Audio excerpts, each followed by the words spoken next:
Hello everyone, स्वागत है आपका सिविल रैंक स्टेट पीसीएस में। आज जो हम कंप्लीट करने वाले हैं वो है अनुसूचियां।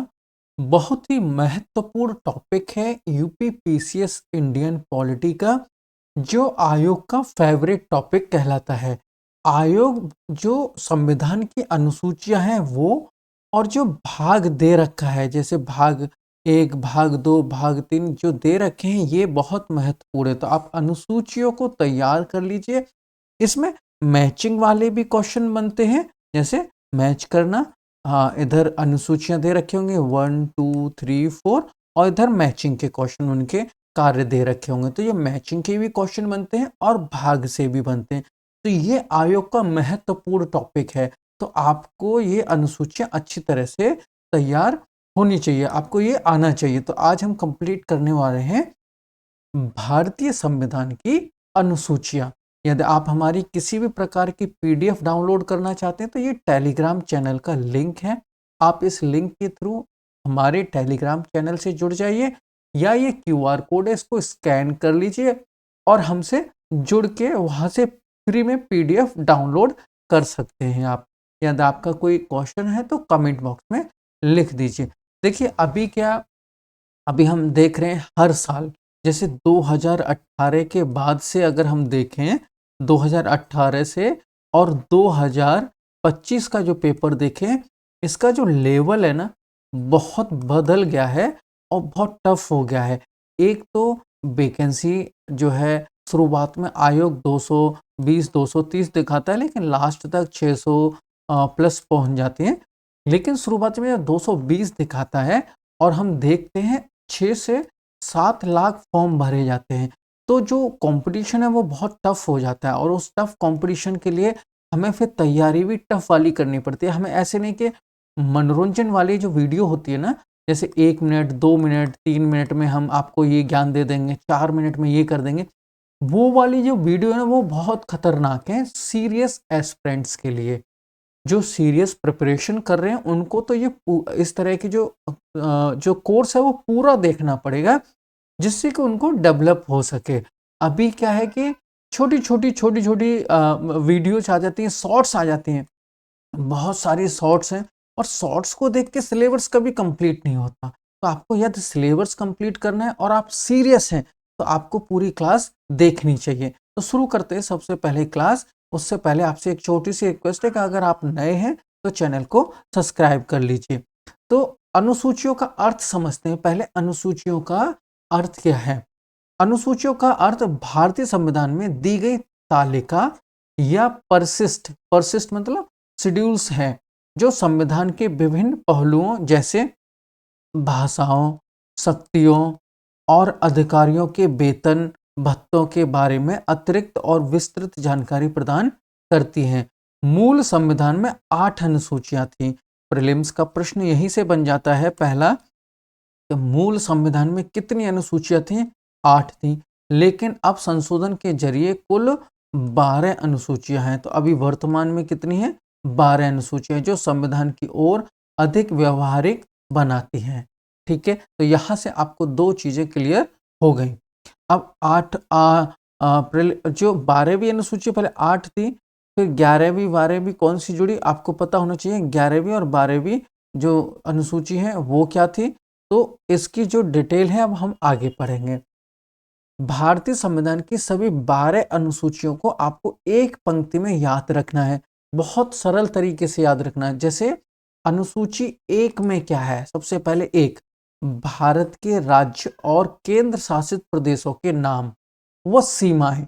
ये भी याद रखना है, वह सीमाएं। इतना याद हो गया। अनुसूची 2 में राष्ट्रपति, राज्यपाल, न्यायाधीश आदि के वेतन भत्ते। इतनी भी बात याद रखोगे तो काम हो जाएगा। अनुसूची 3 में संवैधानिक पदों के लिए शपथ प्रतिज्ञान का प्रारूप है, यानी कि शपथ और प्रतिज्ञान कहाँ है? 3 नंबर में। तो सबसे पहले क्या करना है? राज्य का, केंद्र शासित प्रदेशों का नाम और सीमाओं के बारे में जानना है। दूसरे, वेतन भत्ते से संबंधित बात है। तीसरे में शपथ ले लेनी है। अब चौथी अनुसूची राज्यसभा में राज्यों के प्रतिनिधित्व की बात की गई है तो राज्यसभा में राज्यों का प्रतिनिधित्व 4 नंबर पे है, चौथी अनुसूची में। 5वीं अनुसूची में क्षेत्र व जनजातियों का प्रशासन राज्य में, और 6ठी अनुसूची में पूर्वोत्तर जनजातीय क्षेत्रों का प्रशासन स्वायत्त परिषद।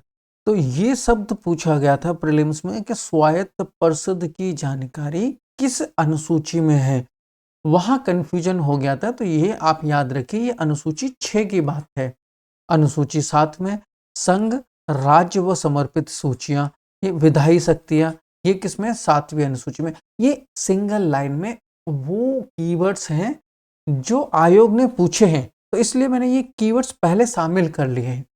अब बात कर लेते हैं 8वीं अनुसूची। 8वीं अनुसूची में क्या है? भारत की 22 मान्यता प्राप्त भाषाएं। तो आयोग ने 2 साल पहले प्रीलिम्स में पूछा था कि 8वीं अनुसूची में प्राप्त भाषाओं की संख्या क्या है, तो आपको पता होना चाहिए 22 है। अब 9वीं अनुसूची भूमि सुधार कानूनों को न्यायिक समीक्षा के संरक्षण से, ये 9वीं अनुसूची। 10वीं अनुसूची में दल बदल विरोधी कानून।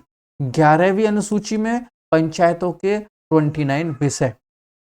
चाहता तो मैं ये लिख देता कि 11वीं अनुसूची पंचायतों के विषय से संबंधित है, लेकिन ये 29 विषय क्यों लिखे? क्योंकि आयोग ने पूछा कि 11वीं अनुसूची में पंचायतों को कितने विषय दिए गए हैं, तो आपको पता होना चाहिए 29 यानी 29 विषय।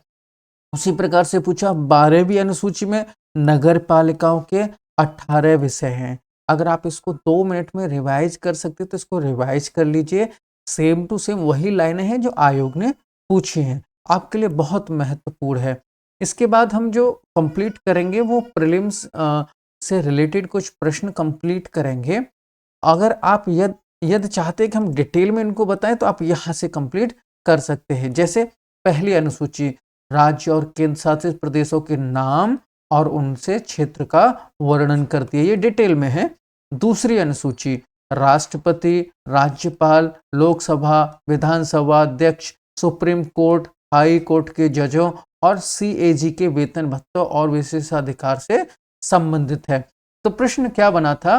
प्रश्न बना था कि सीएजी के वेतन भत्ते किस अनुसूची में दे रखे हैं। तो ये याद रखना, ये दूसरी अनुसूची की बात पूछी गई थी और मैचिंग में क्वेश्चन बनाया गया था। तीसरी अनुसूची विभिन्न संवैधानिक पदों के लिए शपथ और प्रतिज्ञान के प्रारूप से संबंधित है। वहीं चौथी अनुसूची की बात करें तो राज्यसभा में राज्यों और केंद्र शासित प्रदेशों के लिए सीटों के आवंटन का प्रावधान करती है। 5वीं अनुसूची अनुसूचित क्षेत्र और अनुसूचित जनजातियों के प्रशासन और नियंत्रण से संबंधित है। जो एम लक्ष्मीकांत सर की बुक में दे रखा है, ये सेम वो लाइन है। 6ठी अनुसूची असम, मेघालय, त्रिपुरा और मिजोरम राज्यों के जनजातीय क्षेत्रों के प्रशासन से संबंधित है। 7वीं अनुसूची केंद्र और राज्यों के बीच शक्तियों का बंटवारा संघ, राज्य और समवर्ती सूची से संबंधित है। 8वीं अनुसूची भारत की 22 आधिकारिक भाषाओं को सूचीबद्ध करती है, जैसे हिंदी, बंगाली, मराठी, तमिल, तेलुगु, उर्दू आदि। 9वीं अनुसूची भूमि सुधार से संबंधित कानूनों के सत्यापन से जुड़ी है। प्रथम संविधान संशोधन 1951 द्वारा जोड़ी गई थी। तो पहले ये जो था ये फंडामेंटल राइट्स था, बाद में इसको संशोधन के द्वारा 9वीं अनुसूची में डाल दिया गया। 10वीं अनुसूची की बात करें तो ये दल बदल विरोधी कानून से संबंधित है। 52वें संविधान संशोधन 1985 द्वारा जोड़ा गया। ये भी पूछा जाता है कि कब जोड़ा गया था, तो इसलिए ये डेट आपको कंप्लीट लिख दी गई है। 11वीं अनुसूची पंचायतों की शक्तियों, अधिकार और जिम्मेदारियों को परिभाषित करती है और 73वें संशोधन 1992 द्वारा जोड़ी गई है। 12वीं अनुसूची और आखिरी अनुसूची नगर पालिकाओं की शक्तियों, अधिकार और जिम्मेदारियों को परिभाषित करती है और ये 74 यानी कि 74वें संशोधन 1992 के द्वारा जोड़ी गई है। ये आपके अनुसूचियां हो गई 12 और मूल संविधान में 8 थी। तो अब कर लेते हैं प्रीलिम्स में पूछे गए PYQ MCQ क्वेश्चन।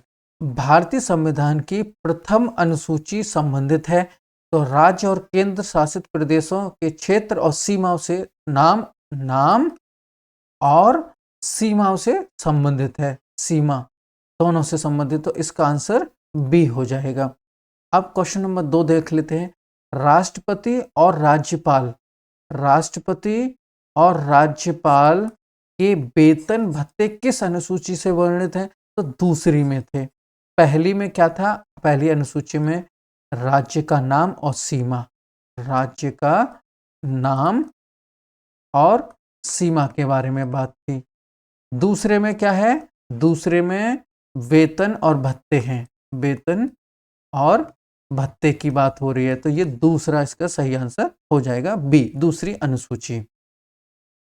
संवैधानिक पदाधिकारियों की शपथ प्रतिज्ञा का प्रारूप किस अनुसूची में है? तो इसमें पूछा किस अनुसूची में। अब ये देखो, शपथ और प्रतिज्ञा ये तीसरे नंबर पर था, तो इसका भी तृतीय हो जाएगा। सही आंसर तृतीय हो जाएगा। अब देखो यहाँ आप क्लियर कर लो। अगर रिपीट करना चाहते तो पहले में क्या था आप लिख के बताइए। राज्य का नाम और सीमा के बारे में बात थी। अगर हम दूसरी अनुसूची की बात करें तो दूसरी अनुसूची में क्या था? वेतन की बात हो रही थी। अब तीसरी अनुसूची में क्या है? शपथ है। तो इस तरह से भी आप याद रख सकते हैं।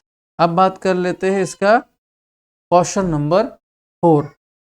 राज्यसभा में राज्यों के प्रतिनिधित्व का विवरण किस अनुसूची में है? तो ये चतुर्थ अनुसूची में है। राज्यों के प्रतिनिधित्व का विवरण किस अनुसूची में? ये चतुर्थ अनुसूची में दिया गया है। अब बात करते हैं क्वेश्चन नंबर 5 की। अनुसूचित क्षेत्रों और अनुसूचित जनजातियों के प्रशासन से संबंधित है 5वीं अनुसूची। तो आप इस तरह से इनको तैयार कर सकते हैं। ये कुछ क्वेश्चन दे रखे थे जो आपके लिए महत्वपूर्ण हो जाते हैं रिवीजन के पॉइंट ऑफ व्यू से। अब आपको हम बता दें, तैयारी करने के पहले भी मैंने आपको टिप्स बताई थी, आप फिर इनको देख लो जो टिप्स हैं कैसे तैयारी करनी है, क्योंकि अभी एग्जाम बहुत टफ हो गया। यकीन मानो पहले से बहुत ज़्यादा टफ एग्जाम है। सिलेबस तो वही है लेकिन पूछने का तरीका, क्वेश्चन का लेवल बहुत टफ हो गया। बहुत घुमा के क्वेश्चन पूछता है। तो आपको क्या करना है? सबसे पहले आपको क्लास करनी है। जैसी क्लास कंप्लीट हो जाए उसके बाद आपको नोट्स बनाने हैं। आप नोट्स बनाइए। जैसे ही नोट्स बन जाए आपको क्या करना है? PYQ यानी कि प्रीवियस ईयर क्वेश्चन के MCQ सॉल्व करने। जब MCQ लग जाए तो उसी टॉपिक से रिलेटेड मेंस के 150 वर्ड्स में या 250 वर्ड्स में शब्द में मॉडल आंसर लिखना है, उसके आंसर सॉल्व करने हैं। जब ये हो जाए तो आपको क्या करना है? एक रिवीजन करना है। रिवीजन अगर आप इतना कर ले जाते हैं, ये 5 जो है फॉर्मूला है, ऐसे समझ लीजिए 1 2 3 4 और ये 5 तैयारी के ये 5 पिलर हैं। अगर आप इन पांचों के थ्रू तैयारी करते, पहले नंबर पे 1 2 3 4 इस तरह के स्टेप के ये सीढ़ियां हैं, तो आपका 100% सिलेक्शन पक्का हो जाता है। आपका सिलेक्शन पक्का हो जाता है। दूसरी बात ये है कि देखो, तैयारी के समय उतार चढ़ाव आते रहते हैं जिंदगी में, लेकिन उसका मतलब ये नहीं कि आप जो है एग्जाम की तैयारी बीच में रोक लो, कहो अभी समय है बाद में करते, ऐसा नहीं। आप डेली पढ़िए, भले ही आप 4 से 5 घंटे पढ़िए, 2 से 3 घंटे पढ़िए, लेकिन डेली आपको पढ़ना पड़ेगा, तभी आपका एग्जाम निकलेगा। आज के लिए इतना ही, बाकी अगली क्लास में मिलते हैं। जय हिंद, जय भारत।